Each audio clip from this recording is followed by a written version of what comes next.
This episode is sponsored by SmartVestor. Connect with an investing pro for free at RamseySolutions.com/invest. You're listening to Ramsey Everyday Millionaires, where we talk investing, retirement, building wealth, and outrageous generosity. Tara is with us in Louisville, Kentucky. Hi, Tara. Welcome to the Ramsey Show. Are you ready for the question? We'll try. Okay.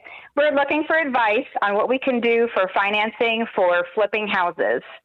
We currently use our home equity line of credit for the purchasing and remodeling, but of course that payment gets a little high. So we're just looking for some ideas of what to do.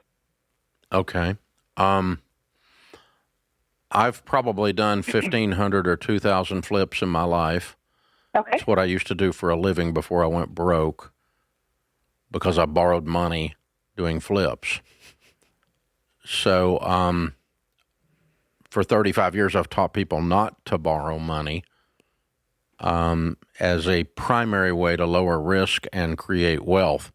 I don't borrow money, and so I'm not going to be able to help you borrow money. Okay. What do you, do you just straight out advise just cash for flipping a house? Yes. Okay. And there's a lot of reasons why, okay? When you use financing to purchase a house that you're going to flip, you're not as careful as when you use money out of your bank account to purchase a house to flip.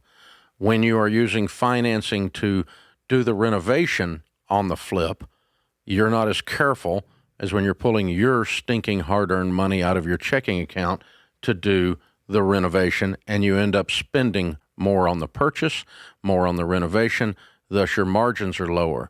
Oh, and then when you get ready to sell it and interest rates tick up from 3 to 7 and the market slows down dramatically and you're sitting on this thing with payments, you become what's called a motivated seller and you give up the rest of your margin.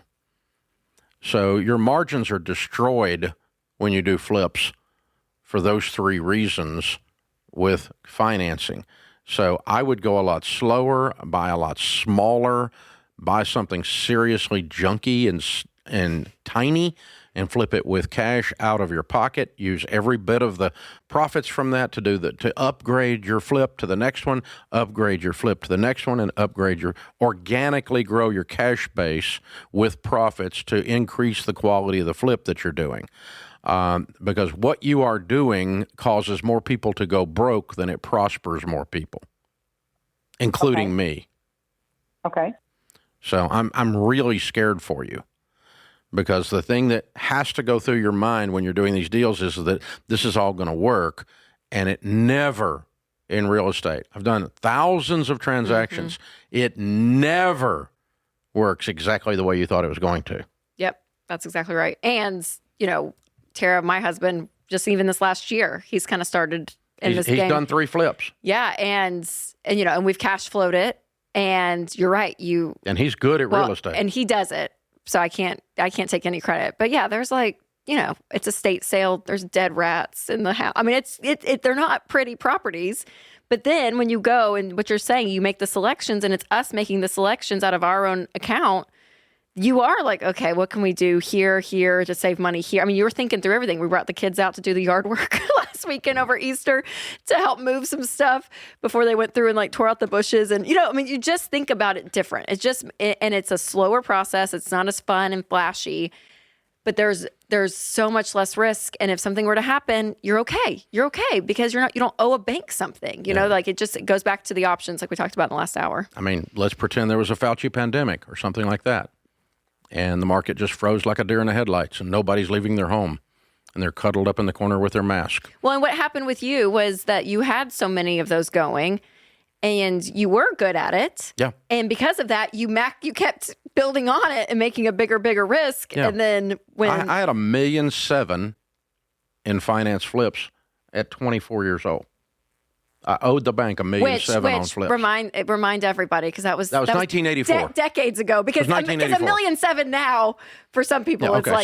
It would be $8 million now. Okay. Yeah.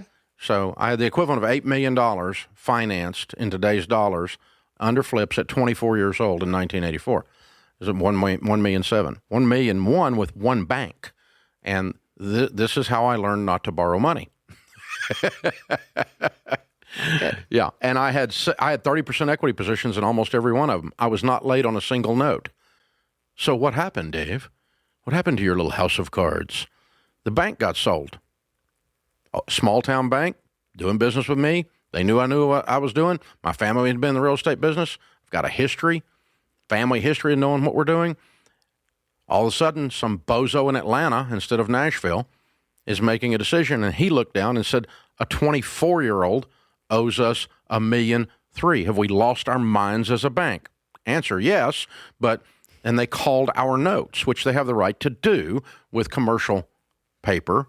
It has a call provision in it if they don't like the quality of collateral.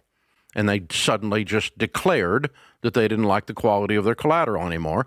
And now I've got to come up with $1,300,000, and I'm 24 years old, and it's all tied up in real estate, and I probably got $30,000 in cash because I was a freaking genius and had it all figured out. Now, there's your TikTok deal right there. You TikTok morons wanting to flip houses. So there you go. And so that's exactly what's happening. Now, and I spent the next 3 years of my life losing everything I own. And so the year Rachel was born, we ended up filing bankruptcy at the bottom of it. Lost every stinking thing. One year I made $250,000. That's $20,000 a month in $1,984. The next year my taxable income was $6,000. I spent the whole year selling stuff to avoid foreclosure or being foreclosed on the way down into bankruptcy. So, yeah, trauma. Mm-hmm. I'm a trauma survivor. So that's it. And so Dave, don't borrow money. When the borrower is slave to the lenders in the Bible, I think God's smart. I think God knows something I don't know. And I don't borrow money anymore. So all that to say, Tara, call the wrong guy. No, but no, you know, on the right guy. If whoever told you to call over here, I think they set you up. But yeah, I want you to go do flips. I mean, my son-in-law does them. My daughter's husband sitting right here, and I taught him how. I taught him a lot. How to go get foreclosures. Not everything. Yeah. I taught him how to buy foreclosures and buy real estate. Yeah. He worked running our Ramsey portfolio for a lot of years and still runs it. But he's using the formulas right now that we talked about back in those days, and he's paying cash. So I'm not against flips, but do it with cash, and you make way better decisions all the way across the board, and you don't turn yourself into a motivated seller. And you won't hear any of that on TikTok, I can tell you. Thanks for tuning in to Ramsey Everyday Millionaires. To learn more about investing, visit RamseySolutions.com/investing or click the link in the show notes. Ramsey Solutions is a paid non-client promoter of participating pros. Learn more at RamseySolutions.com/SmartVestor.